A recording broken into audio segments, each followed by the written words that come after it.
Hi friends, ದಿನದ ಎಲ್ಲ ಪ್ರಮುಖ ಸುದ್ದಿಯನ್ನು ನಿಮಗೆ ತಲುಪಿಸೋ ಮಸ್ತ್ಮಗ.comನ ಫುಲ್ ನ್ಯೂಸ್ಗೆ ಸ್ವಾಗತ. ನಾನು ಅಮರ್ ಪ್ರಸಾದ್. ಜಮ್ಮು ಕಾಶ್ಮೀರದಲ್ಲಿ ಉಗ್ರ ದಾಳಿ ಹೆಚ್ಚಾಗ್ತಿರೋ ನಡುವೆನೇ ಕೇಂದ್ರ ಸರ್ಕಾರ ಗೃಹ ಸಚಿವಾಲಯ ದೊಡ್ಡ ನಿರ್ಧಾರಗಳನ್ನು ಕೈಗೊಂಡಿದ್ದಾರೆ. NSG ಅಥವಾ ನ್ಯಾಷನಲ್ ಸೆಕ್ಯೂರಿಟಿ ಗಾರ್ಡ್ ಈ ಕಮಾಂಡೋಗಳನ್ನು, ಬ್ಲ್ಯಾಕ್ ಕ್ಯಾಟ್ಸ್ ಕಮಾಂಡೋಸ್ ಅನ್ನ, ಸ್ಪೆಷಲ್ ಯೂನಿಟ್ ಅನ್ನ ಪರ್ಮನೆಂಟ್ ಆಗಿ ಜಮ್ಮು ಕಾಶ್ಮೀರದಲ್ಲಿ ನಿಯೋಜನೆ ಮಾಡೋಕೆ ನಿರ್ಧಾರ ಮಾಡಲಾಗಿದೆ. ಭಯೋತ್ಪಾದನೆಯನ್ನು ಮಟ್ಟ ಹಾಕಿ ಭದ್ರತೆ ಒದಗಿಸುವಲ್ಲಿ ಬಹುದೊಡ್ಡ ಹೆಜ್ಜೆ ಅಂತ ಕನ್ಸಿಡರ್ ಮಾಡಲಾಗ್ತಿದೆ. ಯಾಕಂದರೆ ಈ NSGನ ತಾಕತ್ತೇ ಆಗಿದೆ. ಇವರನ್ನ ಬ್ಲ್ಯಾಕ್ ಕ್ಯಾಟ್ಸ್ ಕಮಾಂಡೋಸ್ ಅಂತ ಕರೆಯಲಾಗುತ್ತೆ. ಆಪರೇಷನ್ ಬ್ಲೂ ಸ್ಟಾರ್, ಮುಂಬೈ ಮೇಲಿನ ಉಗ್ರದಾಳಿ ಟೈಮ್ನಲ್ಲಿ ಎಲ್ಲ ಟೈಮ್ನಲ್ಲೂ NSGಯನ್ನು ಬಳಸಲಾಗಿತ್ತು. 10,000 ಸೂಪರ್ ಟ್ರೈನ್ಡ್ ಕಮಾಂಡೋಸ್ ಇದ್ದಾರೆ ಇದರಲ್ಲಿ. ಬೆಸ್ಟ್ ಸೆಕ್ಯೂರಿಟಿ ಎವ್ರಿವೇರ್ ಅಂದರೆ ಎಲ್ಲ ಕಡೆ ಸುಭದ್ರ ವಾತಾವರಣ ನಿರ್ಮಾಣ ಮಾಡ್ತೀವಿ, ಭದ್ರತೆ ಕೊಡ್ತೀವಿ ಅನ್ನೋದು ಇವರ ಮೋಟೋ. ಇದುವರೆಗೂ ದೇಶದ ಮೂಲೆ ಮೂಲೆಯಲ್ಲಿ ಸಾಕಷ್ಟು ಉಗ್ರರ ವಿರುದ್ಧ ಕಾರ್ಯಾಚರಣೆ ಮಾಡಿದ್ದಾರೆ. ಉಗ್ರರ ವಿರುದ್ಧದ ಕಾರ್ಯಾಚರಣೆಯಲ್ಲಿ ಪರಿಣತಿ ಪಡೆದಿರೋ ಪಡೆ ಇದು, ಕಮಾಂಡೋ ಪಡೆ. ಆದರೆ ಇವರನ್ನ ಕಾರ್ಯಾಚರಣೆ ಇದ್ದಾಗ ಮಾತ್ರ ಬಳಸ್ಕೊಂಡು ಬೇರೆ ಟೈಮ್ನಲ್ಲಿ VVIPಗಳ ಭದ್ರತೆಗೆ ಇವರನ್ನ ನಿಯೋಜನೆ ಮಾಡ್ಕೊಳ್ತಿದ್ರು. ಅದು ಜನರಿಗೂ ನೋಡೋರಿಗೆ ಬೇಜಾರಾಗ್ತಾ ಇತ್ತು. ಇಂಥ ಕಮಾಂಡೋಗಳನ್ನು ತಗೊಂಡು ಹೋಗಿ ಈ ಸೋಕಾಲ್ಡ್ ಪೊಲಿಟಿಷಿಯನ್ಗಳದ್ದು, ಜನನಾಯಕರದ್ದು ಸೆಕ್ಯೂರಿಟಿಗೆ ಇಟ್ಟಿದಾರಲ್ಲ ಅಂತ ನೋಡೋರಿಗೆ ನಮಗೆ ಬೇಜಾರಾಗ್ತಾ ಇತ್ತು. ಆದರೆ ಈಗ VVIP ಭದ್ರತೆಯ ಜವಾಬ್ದಾರಿಯಿಂದ NSGಯನ್ನು ಮುಕ್ತಗೊಳಿಸುವ ನಿರ್ಧಾರ ಕೈಗೊಳ್ಳಲಾಗಿದೆ. ಹಂತ ಹಂತವಾಗಿ ಒಬ್ಬೊಬ್ಬೇ VVIPಯಿಂದ NSGಯನ್ನು ತೆಗೆದು CRPF ಸೆಕ್ಯೂರಿಟಿನವರಿಗೆ ಕೊಡಲಾಗ್ತಾ ಇದೆ. NSGಯನ್ನು ಅದರ ತಾಕತ್ತಿಗೆ ತಕ್ಕಂತೆ ಉಗ್ರ ನಿಗ್ರಹಕ್ಕೆ ಬಳಸಲಾಗುತ್ತೆ. ಅದರಲ್ಲೂ ಕೂಡ ಜಮ್ಮು ಕಾಶ್ಮೀರದಲ್ಲಿ ಪರ್ಮನೆಂಟ್ ಆಗಿ NSGಯನ್ನು ಇಡೋಕೆ ಹೊರಟಿರೋದು ಉಗ್ರರ ಎದೆಗೆ ಈಗ ನಡುಕ ಹುಟ್ಟಿಸುವ ಡಿಸಿಷನ್. ಜಮ್ಮು ಕಾಶ್ಮೀರದ 8 ಜಿಲ್ಲೆಗಳಲ್ಲಿ ಉಗ್ರ ದಾಳಿಗಳು ಗಣನೀಯ ಪ್ರಮಾಣದಲ್ಲಿ ಏರಿಕೆಯಾಗಿವೆ ಇತ್ತೀಚೆಗೆ. ಒಂದು ವರ್ಷದಲ್ಲಿ 32 ಜನ ಪ್ರಾಣ ಕಳ್ಕೊಂಡಿದ್ದಾರೆ. ಅದರಲ್ಲಿ 18 ಸೈನಿಕರಿದ್ದಾರೆ, 14 ನಾಗರಿಕರಿದ್ದಾರೆ, 13 ಉಗ್ರರನ್ನ ಸೇನೆ ಹೊಡೆದು ಹಾಕಿದೆ.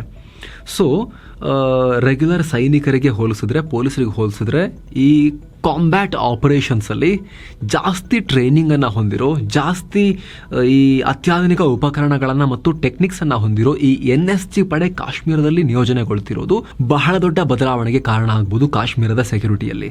ಈ ಯೂನಿಟ್ ಸ್ಪೆಷಲ್ ಆಪರೇಷನ್ ಗ್ರೂಪ್ನೊಂದಿಗೆ ಸೇರಿಕೊಂಡು, SOGಯೊಂದಿಗೆ ಸೇರಿಕೊಂಡು ಭಯೋತ್ಪಾದಕರನ್ನ ಒಬ್ಬರೊಬ್ಬರನ್ನಾಗಿ ಹುಡುಕಿ ಮಟ್ಟ ಹಾಕೋ ಕಾರ್ಯಾಚರಣೆ ಮಾಡುತ್ತೆ. ಇನ್ನು ಮುಂದೆ ಭಾರೀ ಬಹುಮತದೊಂದಿಗೆ ಮಹಾರಾಷ್ಟ್ರದಲ್ಲಿ ಮತ್ತೆ ಅಧಿಕಾರ ಹಿಡಿತಿರೋ ಮಹಾಯುತಿ ಮೈತ್ರಿಗೆ ಸಾರಥಿ ಯಾರು ಅನ್ನೋ ಕುತೂಹಲ ರಾಷ್ಟ್ರ ರಾಜಕೀಯದಲ್ಲಿ ಹೊಸ ಸಂಚಲನಕ್ಕೆ ಕಾರಣ ಆಗಿದೆ, ಕುತೂಹಲಕ್ಕೆ ಕಾರಣ ಆಗಿದೆ. ಅಷ್ಟೇ ಅಲ್ಲ, ಆ ಹೊಸ CM ಆಯ್ಕೆಗೆ ಒಂದರ ಮೇಲೊಂದು ಇಂಟ್ರೆಸ್ಟಿಂಗ್ ಬೆಳವಣಿಗೆಗಳು ಕೂಡ ನಡೀತಾ ಇವೆ. BJP ನಾಯಕ ದೇವೇಂದ್ರ ಫಡ್ನವೀಸ್ರನ್ನ BJP ಹೈಕಮಾಂಡ್ ದಿಲ್ಲಿಗೆ ಬರುವಂತೆ ಕರೆದಿದೆ.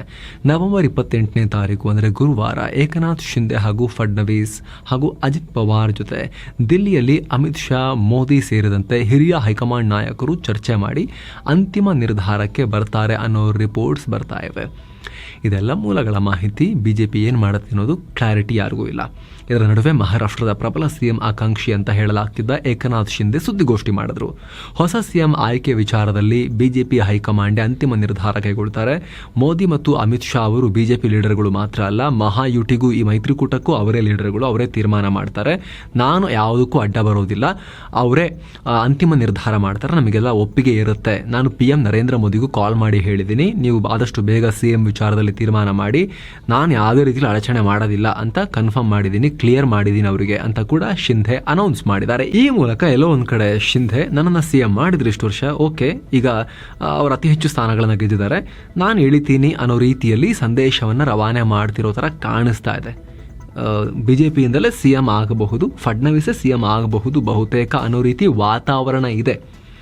ಆದರೆ ಮೋದಿ, ಅಮಿತ್ ಶಾ ನೇತೃತ್ವದ BJP ಹೈಕಮಾಂಡ್ನ ನಿರ್ಧಾರಗಳ ಈ ಹಿಂದಿನ ಸರಣಿಗಳನ್ನು ತೆಗೆದು ನೋಡ್ತಾ ಇದ್ರೆ ಯಾವುದನ್ನು ಹಿಂಗೆ ಅಂತ ಹೇಳಕ್ಕೆ ಬರೋದಿಲ್ಲ. ಇವೆಲ್ಲವೂ ಕೂಡ ಸದ್ಯದ ವಿಶ್ಲೇಷಣೆಯಷ್ಟೇ. ಅಫಿಷಿಯಲ್ ಅನೌನ್ಸ್ಮೆಂಟ್ ಆದ್ಮೇಲಷ್ಟೇ ಅದು ಅಫಿಷಿಯಲ್. ಏನೋ ಕೇರಳದ ಶಬರಿಮಲೆ ಅಯ್ಯಪ್ಪ ಸ್ವಾಮಿ ದೇವಸ್ಥಾನದಲ್ಲಿ ಧಾರ್ಮಿಕ ಭಾವನೆಗಳಿಗೆ ಧಕ್ಕೆ ತರಲಾಗಿದೆ ಅನ್ನೋ ಗಂಭೀರ ಆರೋಪ ಮಾಡಲಾಗಿದೆ. ಪವಿತ್ರ 18 ಮೆಟ್ಟಲುಗಳ ಮೇಲೆ ಪೊಲೀಸರು ನಿಂತಿರೋ ಫೋಟೋ ಈಗ ಭಾರಿ ವಿವಾದಕ್ಕೆ ಕಾರಣ ಆಗಿದೆ. ಆ ಫೋಟೋ ತೆಗೆದುಕೊಂಡಿರೋದನ್ನ ಪೊಲೀಸರು ಸೋಷಿಯಲ್ ಮೀಡಿಯಾದಲ್ಲಿ ಪೋಸ್ಟ್ ಮಾಡಿದ್ರು. ಇದಕ್ಕೆ ಸಾಕಷ್ಟು ಅಯ್ಯಪ್ಪ ಭಕ್ತರು ಮತ್ತು ಹಿಂದೂ ಸಂಘಟನೆಗಳಿಂದ ವಿರೋಧ ವ್ಯಕ್ತವಾಗಿದೆ. ಪೊಲೀಸರು ಗರ್ಭಗುಡಿಗೆ ಬೆನ್ನು ಹಾಕಿ ದೇಗುಲದ ಪಾವಿತ್ರ್ಯತೆಗೆ ಅಗೌರವ ತೋರಿದ್ದಾರೆ ಅನ್ನೋ ಆರೋಪ ಕೇಳಿಬಂದಿದೆ. ವಿಶ್ವ ಹಿಂದೂ ಪರಿಷತ್ ಇದಕ್ಕೆಲ್ಲ ಗೃಹ ಖಾತೆ ಹೊಂದಿರೋ CM ಪಿಣರಾಯಿ ವಿಜಯನ್ನೇ ನೇರ ಹೊಣೆ, ಕೇರಳದ ಕಮ್ಯುನಿಸ್ಟ್ ಸರ್ಕಾರವೇ ನೇರ ಹೊಣೆ ಅಂತ ಹೇಳಿದೆ. ಇನ್ನು ಕೇರಳ ಕ್ಷೇತ್ರ ಸಂರಕ್ಷಣಾ ಸಮಿತಿ ಕೂಡ ಘಟನೆಗೆ ಖಂಡನೆ ವ್ಯಕ್ತಪಡಿಸಿದೆ. ಪ್ರಕರಣ ಹೈಕೋರ್ಟ್ ಮೆಟ್ಟಿಲೇರಿದೆ. ಶಬರಿಮಲೆಯಲ್ಲಿ ಚಿತ್ರೀಕರಣ, ಮೊಬೈಲ್ ಫೋನ್ ಬಳಕೆಗೆ ಕಟ್ಟುನಿಟ್ಟಿನ ನಿಯಂತ್ರಣ ಹೇರಲಾಗಿದೆ. ಹೇಗಿದ್ರು 30 ಪೊಲೀಸರು ಮೆಟ್ಟಿಲಿನ ಮೇಲೆ ನಿಂತು ಫೋಟೋ ತೆಗೆಸ್ಕೊಂಡಿರುವುದು ಹೇಗೆ, ಅದು ಸೋಷಿಯಲ್ ಮೀಡಿಯಾದಲ್ಲಿ ವೈರಲ್ ಆಗಿರೋದು ಹೇಗೆ ಅಂತ ಕೋರ್ಟ್ ಕೂಡ ಅಸಮಾಧಾನ ವ್ಯಕ್ತಪಡಿಸಿದೆ. ಅಲ್ಲದೆ ಈ ನಿಯಮಗಳನ್ನು ಕಟ್ಟುನಿಟ್ಟಾಗಿ ಪಾಲಿಸುವಂತೆ ಪೊಲೀಸ್ ಇಲಾಖೆಗೆ ಕೋರ್ಟ್ ಕೂಡ ನಿರ್ದೇಶನಗಳನ್ನು ಕೊಟ್ಟಿದೆ. ಈ ಸಂಬಂಧ ಕೈಗೊಂಡಿರೋ ಎಲ್ಲ ಕ್ರಮಗಳ ಬಗ್ಗೆ ವರದಿ ಸಲ್ಲಿಸುವಂತೆ ಮುಖ್ಯ ಪೊಲೀಸ್ ಸಮನ್ವಯಾಧಿಕಾರಿಗೆ ಕೋರ್ಟ್ ಈಗ ಸೂಚನೆಯನ್ನು ಜಾರಿ ಮಾಡಿದೆ. ಇನ್ನು ಕೇರಳ ಎಡಿಜಿಪಿ ಎಸ್ ಶ್ರೀಜಿತ್ ಶಬರಿಮಲೆ ವಿಶೇಷ ಕರ್ತವ್ಯಾಧಿಕಾರಿ KV ಬಿಜು ಅವರಿಂದ ವರದಿ ಕೂಡ ಕೇಳಿದ್ದಾರೆ. ಇಲ್ಲಿ ಗಮನಿಸಬೇಕಾಗಿರೋ ಅಂಶ ಅಂದರೆ ಭಾನುವಾರ ಮಧ್ಯಾಹ್ನ 1:30 ವೇಳೆ ಧಾರ್ಮಿಕ ವಿಧಿವಿಧಾನಗಳೆಲ್ಲ ಮುಗಿದ ನಂತರ ದೇವಸ್ಥಾನವನ್ನು ಮುಚ್ಚಲಾಗಿತ್ತು. ಆಗ ದೇಗುಲದಲ್ಲಿ ಕರ್ತವ್ಯ ನಿರತ ಪೊಲೀಸರು 18 ಮೆಟ್ಟಿಲುಗಳ ಮೇಲೆ ನಿಂತು ಫೋಟೋಶೂಟ್ ಮಾಡಿಸ್ಕೊಂಡ್ಬಿಟ್ಟಿದ್ರು. ಅಷ್ಟೇ ಅಲ್ಲದೆ ಅದನ್ನು ಸೋಷಿಯಲ್ ಮೀಡಿಯಾದಲ್ಲಿ ದೊಡ್ಡ ಸಾಧನೆಯಂತೆ ಶೇರ್ ಕೂಡ ಮಾಡಿದರು. ಹೀಗಾಗಿ ದೇವಸ್ಥಾನ ಮುಚ್ಚಿದ ನಂತರ ಪೊಲೀಸರು ಇಲ್ಲಿ ಏನು ಫೋಟೋಶೂಟ್ ಮಾಡ್ಕೊಂಡಿದ್ದಾರೆ, ಅದಕ್ಕೆ ಅವಕಾಶ ಇದೆಯಾ ಅನ್ನೋದು ದೊಡ್ಡ ವಿವಾದ ಆಗ್ತಾ ಇದೆ. ಸೊ ಸದ್ಯಕ್ಕೆ ಫೋಟೋ ತೆಗೆಸ್ಕೊಂಡಿರೋ ಈ ಪೊಲೀಸರಿಗೆಲ್ಲ ದಂಡ ಹಾಕಿರೋ ಕೇರಳ ಪೊಲೀಸ್ ಇಲಾಖೆ ಅಲ್ಲಿಂದ ಅವ್ರನ್ನೆಲ್ಲ ವಾಪಸ್ ಕರೆಸ್ಕೊಂಡಿದೆ. ಜೊತೆಗೆ ಎಡಿಜಿಪಿ ಎಸ್ ಶ್ರೀಜಿತ್ ಆದೇಶದಂತೆ ಉತ್ತಮ ನಡವಳಿಕೆ ಬಗ್ಗೆ ಅವರಿಗೆಲ್ಲ ಟ್ರೈನಿಂಗ್ ಕೊಡಲಾಗುತ್ತೆ ಅಂತ ಕೂಡ ಗೊತ್ತಾಗಿದೆ. ಹೀಗಾಗಿ ಆ ಪೊಲೀಸರ ಮೇಲೆ ಶಿಸ್ತು ಕ್ರಮ ತಗೊಂಡಿರೋ ಬಗ್ಗೆ ಪೊಲೀಸ್ ಇಲಾಖೆ ಹೈಕೋರ್ಟ್ ಮುಂದೆ ವರದಿ ಕೂಡ ಕೊಡ್ತಾರೆ ನೆಕ್ಸ್ಟ್ ಅನ್ನೋ ಮಾಹಿತಿ ಕೂಡ ಬರ್ತಾ ಇದೆ. ಮತ್ತೊಂದು ಕಡೆ ಗಡಿಯಲ್ಲಿ ಇಂಟರ್ನೆಟ್ ಕನೆಕ್ಟಿವಿಟಿ ಹೆಚ್ಚು ಮಾಡೋಕೆ ಭಾರತೀಯ ಸೇನೆ ದೊಡ್ಡ ಹೆಜ್ಜೆ ಇಟ್ಟಿದೆ. ಲಡಾಖ್ ಸೆಕ್ಟರ್ನಲ್ಲಿರೋ ಸಿಯಾಚಿನ್ ಮತ್ತು ದಾಲೋತ್ ಬೇಗ್ ಓಲ್ಡಿ 2 ಸೇನಾ ಔಟ್ಪೋಸ್ಟ್ನಲ್ಲಿ ಮೊದಲ ಬಾರಿಗೆ ಆಪ್ಟಿಕಲ್ ಫೈಬರ್ ಅಳವಡಿಸಿದೆ. ವಿಶ್ವದ ಅತ್ಯಂತ ಎತ್ತರದ ಮತ್ತು ಅತಿ ಚಳಿ ಇರೋ ಯುದ್ಧ ಭೂಮಿ ಸಿಯಾಚಿನ್ ಬೇಸ್ ಕ್ಯಾಂಪ್ಗೆ ಬ್ರಾಡ್ಬ್ಯಾಂಡ್ ಸಂಪರ್ಕವನ್ನು ಈಗ ಫೈನಲಿ ಒದಗಿಸುವಲ್ಲಿ ಸಫಲವಾಗಿದೆ. ಇದರಿಂದ ಸೈನಿಕರ ನಡುವೆ, ಸೇನೆಯ ತುಕಡಿಗಳ ನಡುವೆ ಇಂಪಾರ್ಟೆಂಟ್ ಕಮ್ಯುನಿಕೇಷನ್ಗೆ ಅತ್ಯಂತ ವೇಗದ ಮಾರ್ಗ ಸಿಕ್ಕಂತಾಗಿದೆ. ಇನ್ನು ಸಿಎಂ ಸಿದ್ದರಾಮಯ್ಯ ವಿರುದ್ಧದ ಮೂಡಾ ಹಗರಣದಲ್ಲೀಗ ಪ್ರಮುಖ ಬೆಳವಣಿಗೆಯಾಗಿದೆ. ಮೂಡಾ ಜಮೀನು ವಿಚಾರವಾಗಿ ಸಿಎಂ ಪತ್ನಿ ಪಾರ್ವತಿ, ಸಿಎಂ ಬಾಮೈದ ಮಲ್ಲಿಕಾರ್ಜುನ ಸ್ವಾಮಿ ಸೇರಿ 12 ಜನರ ವಿರುದ್ಧ ಸಿವಿಲ್ ಕೇಸ್ ದಾಖಲಾಗಿದೆ. ಸಿಎಂ ಪತ್ನಿ ಪಾರ್ವತಿ ಅವರ ಹೆಸರಲ್ಲಿರೋ ಮೂಡಾ ವ್ಯಾಪ್ತಿಯ 3.16 ಎಕರೆ ಜಮೀನು ದೇವರಾಜು ಅವರದ್ದಲ್ಲ, ಬದಲಿಗೆ ಅದು ನಮ್ಮ ತಂದೆ ಮೈಲಾರಯ್ಯ ಅವರಿಗೆ ಸೇರಿದ್ದು ಅಂತ ದೇವರಾಜು ಅಣ್ಣನ ಮಗಳು ಜಮುನಾ ಅನ್ನೋರು ಮೈಸೂರಿನ JMFC ಕೋರ್ಟ್ನಲ್ಲಿ ಕೇಸ್ ಹಾಕಿಬಿಟ್ಟಿದ್ದಾರೆ. ಹೀಗಾಗಿ ಸಿಎಂ ಪತ್ನಿ ಪಾರ್ವತಿ ಸೇರಿ 12 ಜನರ ವಿರುದ್ಧ ಪ್ರಕರಣ ದಾಖಲಾಗಿದೆ. ಈಗ ಏನು ದೂರು ನೀಡಿರೋ ಜಮುನಾ ಸಹೋದರ ಮಂಜುನಾಥ್ ಸ್ವಾಮಿ ರಿಯಾಕ್ಟ್ ಮಾಡಿದ್ದಾರೆ. ನನ್ನ ತಾತ ನಿಂಗ ಅವರಿಗೆ ಮಲ್ಲಯ್ಯ, ಮೈಲಾರಯ್ಯ ಹಾಗೂ ದೇವರಾಜು ಅಂತ 3 ಗಂಡು ಮಕ್ಕಳಿದ್ರು. ಕೆಸರೆ ಸರ್ವೆ ನಂಬರ್ 464ರ 3.16 ಎಕರೆ ಜಮೀನು ನನ್ನ ತಂದೆ ಮೈಲಾರಯ್ಯ ಪಾಲಿಗೆ ಬಂದಿತ್ತು. ಆದರೆ ನಮ್ಮ ಚಿಕ್ಕಪ್ಪ ಅಂದರೆ ದೇವರಾಜು ಆ ಜಮೀನನ್ನು ನಮ್ಮ ಹೆಸರಿಗೆ ಮಾಡಿಸ್ಕೊಡ್ತೀನಿ ಅಂತ ನಂಬಿಸಿ ನನ್ನ ಹಾಗೂ ನನ್ನ ತಾಯಿಯ ಸೈನನ್ನು ತಗೊಂಡು ಮೋಸದಿಂದ ಅದನ್ನು ಮಾರಾಟ ಮಾಡಿದ್ದಾರೆ. ಇದಕ್ಕೆ ನಮಗೆ ಪರಿಹಾರ ಕೊಡಬೇಕು ಅಂತ ಸಹೋದರಿ ಜಮುನಾ ಪ್ರಕರಣವನ್ನು ದಾಖಲು ಮಾಡಿದ್ದಾರೆ. ಇದಕ್ಕೆ ನನ್ನ ಸಹಮತ ಕೂಡ ಇದೆ ಅಂಥೇಳಿ ಮಂಜುನಾಥ್ ಸ್ವಾಮಿ ಕೂಡ ಹೇಳಿದ್ದಾರೆ. ಅಂದಹಾಗೆ ಈ ಹಿಂದೆ ಸಿಎಂ ಸಿದ್ದರಾಮಯ್ಯ ಅವರು ತಮ್ಮ ಪತ್ನಿಗೆ ಇದೇ 3.16 ಎಕರೆ ಜಮೀನನ್ನು ಅವರ ಬಾಮೈದ ಮಲ್ಲಿಕಾರ್ಜುನ ಸ್ವಾಮಿ ಫ್ರೀಯಾಗಿ ಗಿಫ್ಟಾಗಿ ಕೊಟ್ಟರು ಅಂತ ಹೇಳಿದರು. ಮಲ್ಲಿಕಾರ್ಜುನ ಸ್ವಾಮಿಯವರು ದೇವರಾಜು ಹತ್ರ ಕಾನೂನಾತ್ಮಕವಾಗಿಯೇ ತಗೊಂಡಿದ್ದಾರೆ ಅಂತ ಮುಖ್ಯಮಂತ್ರಿ ಸಿದ್ದರಾಮಯ್ಯ ಪ್ರೆಸ್ ಮೀಟ್ ಮಾಡಿ ಹೇಳಿದರು. ಅಲ್ಲದೆ ಅವರ ಸಂಬಂಧಿಕರು ಅಂದರೆ ದೇವರಾಜುಗೆ ತಾವಾಗಿ ಒಪ್ಪಿಗೆ ಕೊಟ್ಟು ಜಮೀನನ್ನು ಬರ್ಕೊಟ್ಟಿದ್ದಾರೆ.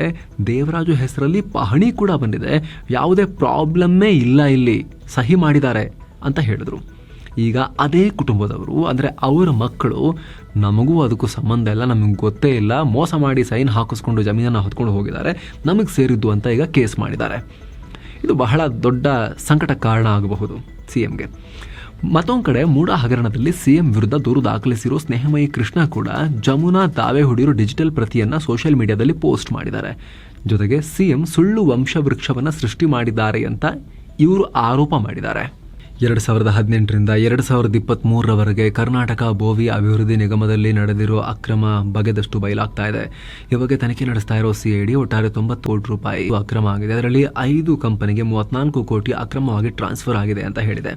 ಇದರಲ್ಲಿ ಈ ಕೇಸ್ನ ತನಿಖೆ ಎದುರಿಸ್ತಾ ಇದ್ದ ವಕೀಲೆ ಜೀವ ಇತ್ತೀಚೆಗೆ CID ವಿಚಾರಣೆಯಿಂದ ತಮಗೆ ಅಪಮಾನ ಆಗಿದೆ ಅಂತ ಹೇಳಿ ಮನನೊಂದು ಅವರ ಲೈಫನ್ನು ಅವರೇ ಎಂಡ್ ಮಾಡ್ಕೊಂಡಿದ್ರು.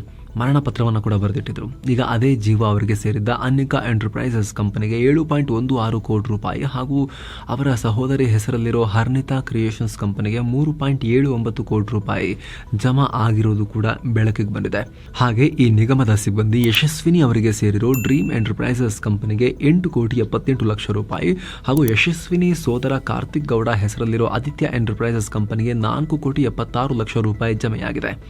ಇನ್ನು ಬೋವಿ ನಿಗಮದ ಪ್ರಧಾನ ವ್ಯವಸ್ಥಾಪಕನ ಆಪ್ತ ಸಿ ಸಂತೋಷ್ ಹೆಸರಲ್ಲಿರೋ ಸೋಮನಾಥೇಶ್ವರ ಎಂಟರ್ಪ್ರೈಸಸ್ ಕಂಪನಿಗೆ ಬರೋಬ್ಬರಿ 9,66,00,000 ರೂಪಾಯಿ, ಕಾಂತಾ ಒಡೆಯರ್ ಹೆಸರಿನ ನ್ಯೂ ಡ್ರೀಮ್ ಎಂಟರ್ಪ್ರೈಸಸ್ ಕಂಪನಿ 11,40,00,000 ರೂಪಾಯಿ ಹೋಗಿದೆ.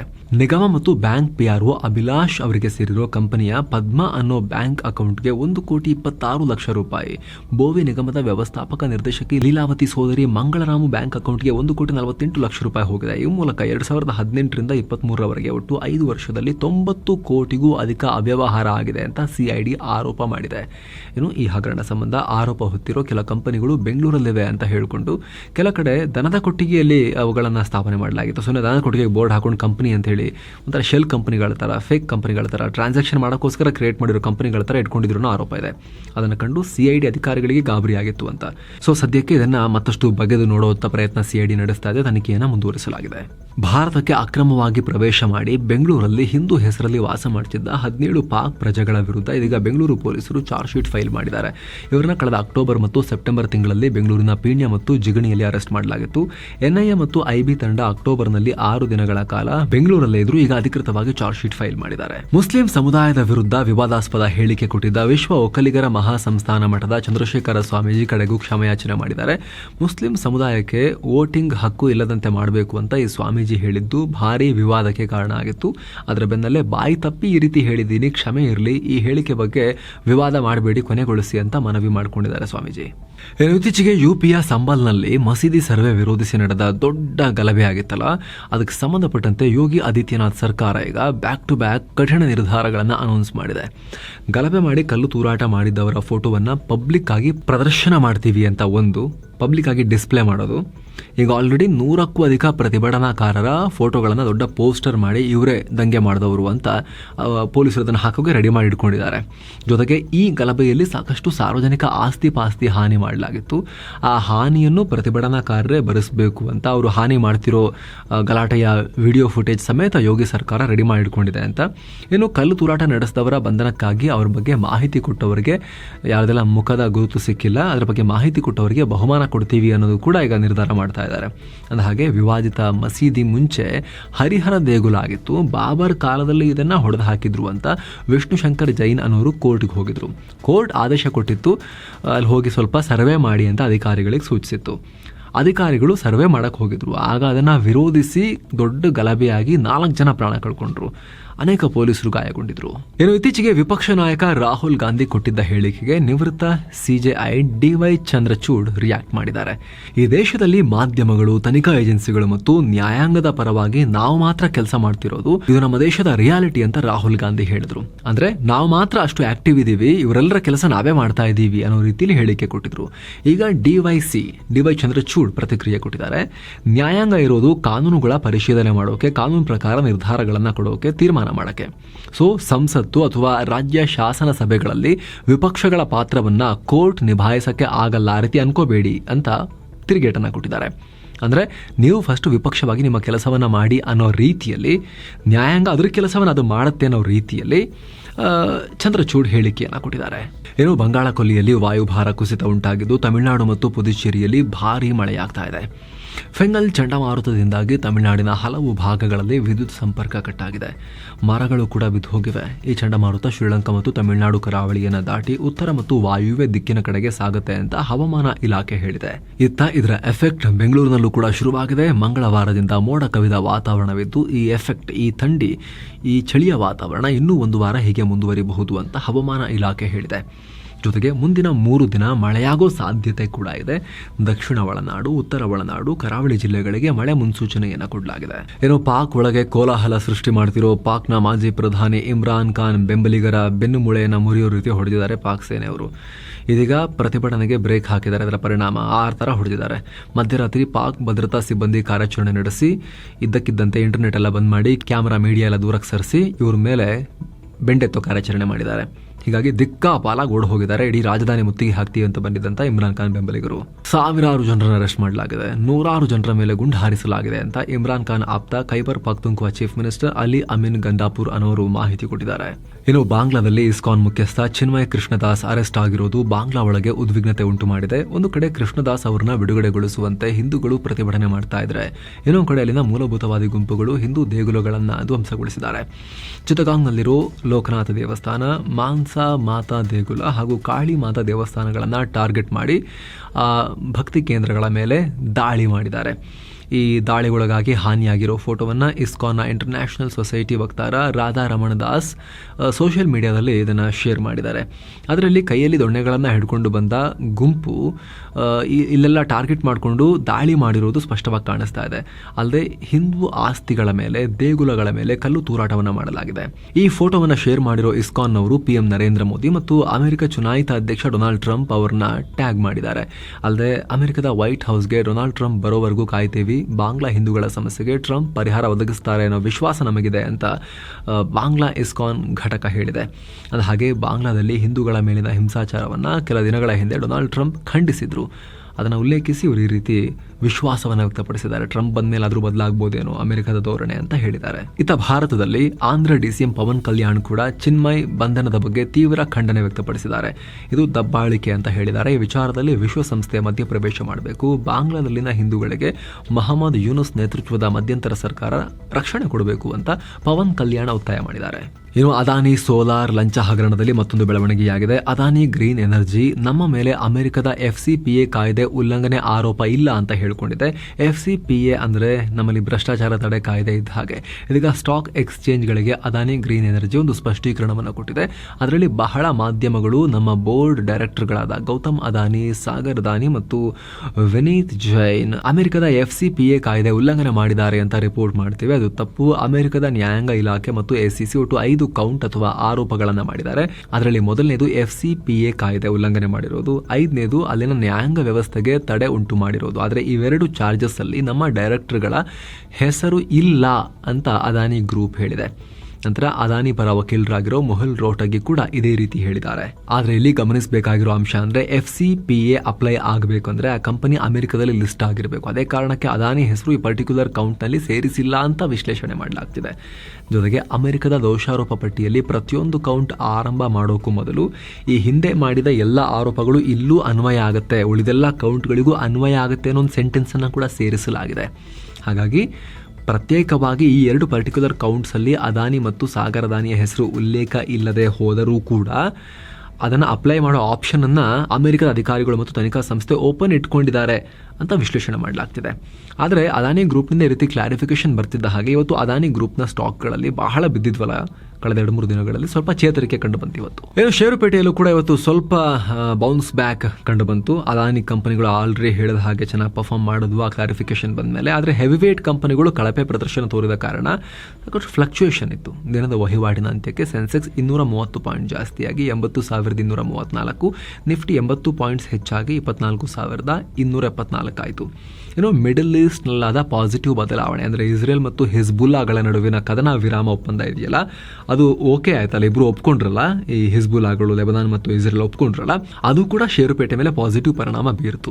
ಇನ್ನು ಕಚ್ಚಾ ತೈಲ ಬೆಲೆ ಇಳಿಕೆಯಾಗುವುದು ಅನ್ನೋ ಆಶಾಭಾವನೆ ಕೂಡ ಮೂಡಿದೆ. ಸ್ಮಾಲ್ ಕ್ಯಾಪ್ ಮತ್ತು ಮಿಡ್ ಕ್ಯಾಪ್ ಕಂಪನಿಗಳು ಕೂಡ ಬೆಟರ್ ಆಗಿ ಪರ್ಫಾರ್ಮ್ ಮಾಡಿವೆ. ಇನ್ನು ಡಾಲರ್ ಮುಂದೆ ರೂಪಾಯಿ ಮೌಲ್ಯ ಬರೋಬ್ಬರಿ 15 ಪೈಸೆ ಡೌನ್ ಆಗಿ $84.44 ಆಗಿದೆ. ಅಮೆರಿಕದ ಚುನಾಯಿತ ಅಧ್ಯಕ್ಷ ಡೊನಾಲ್ಡ್ ಟ್ರಂಪ್ರ ಟ್ರೇಡ್ ಪಾಲಿಸಿಯ ಅನಿಶ್ಚಿತತೆ ಮತ್ತು ಏರ್ತಿರೋ ತೈಲ ಬೆಲೆಯಿಂದ ರೂಪಾಯಿ ಮೌಲ್ಯದ ಮೇಲೆ ಇನ್ನಷ್ಟು ಪರಿಣಾಮ ಬೀರ್ತಾ ಹೋಗ್ಬೋದು ಅನ್ನೋ ಆತಂಕ ಕೂಡ ಇದೆ. ಇನ್ನು ಚಿನ್ನ ಮತ್ತು ಬೆಳ್ಳಿ ಬೆಲೆ ವಿಚಾರಕ್ಕೆ ಬಂದರೆ 24 ಕ್ಯಾರೆಟ್ನ 10 ಗ್ರಾಂ ಚಿನ್ನದ ಬೆಲೆಯಲ್ಲಿ $485 ಜಾಸ್ತಿಯಾಗಿ $76,175 ಆಗಿದೆ. 22 ಕ್ಯಾರೆಟ್ನ 10 ಗ್ರಾಂ ಚಿನ್ನದ ಬೆಲೆಯಲ್ಲಿ $448 ಜಾಸ್ತಿಯಾಗಿ $69,780 ಆಗಿದೆ. 1 ಕೆಜಿ ಬೆಳ್ಳಿ ಬೆಲೆಯಲ್ಲಿ $33 ಕಮ್ಮಿಯಾಗಿ $88,430 ಆಗಿದೆ. ಸೊ ಫ್ರೆಂಡ್ಸ್, ಇದಾಗಿತ್ತು ಇವತ್ತಿನ ಫುಲ್ ನ್ಯೂಸ್. ನಾವು ಕುಯ್ದಿಲ್ಲ, ಎಳೆದಿಲ್ಲ, ಕಿರ್ಚಾಡಿಲ್ಲ, ಕೇವಲ ಸುದ್ದಿಯ ರೀತಿಯಲ್ಲಿ ನಿಮಗೆ ತಲುಪಿಸುವ ಪ್ರಯತ್ನವನ್ನು ಮಾಡಿದ್ದೀವಿ. ನಮ್ಮ ಈ ಪ್ರಯತ್ನ ನಿಮಗೆ ಇಷ್ಟ ಆಗ್ತಾ ಇದ್ರೆ ದಯವಿಟ್ಟು mastmaga.com ಚಾನಲ್ಗೆ ಸಬ್ಸ್ಕ್ರೈಬ್ ಮಾಡಿ, ಪಕ್ಕದ ಬೆಲ್ ಐಕಾನ್ ಮೇಲೆ ಕ್ಲಿಕ್ ಮಾಡೋದನ್ನ ಯಾವುದೇ ಕಾರಣಕ್ಕೂ ಮರಿಬೇಡಿ. Thank you so much. ಮತ್ತೆ ಭೇಟಿ ಆಗ್ತಿರೋಣ. ನಮಸ್ತೆ.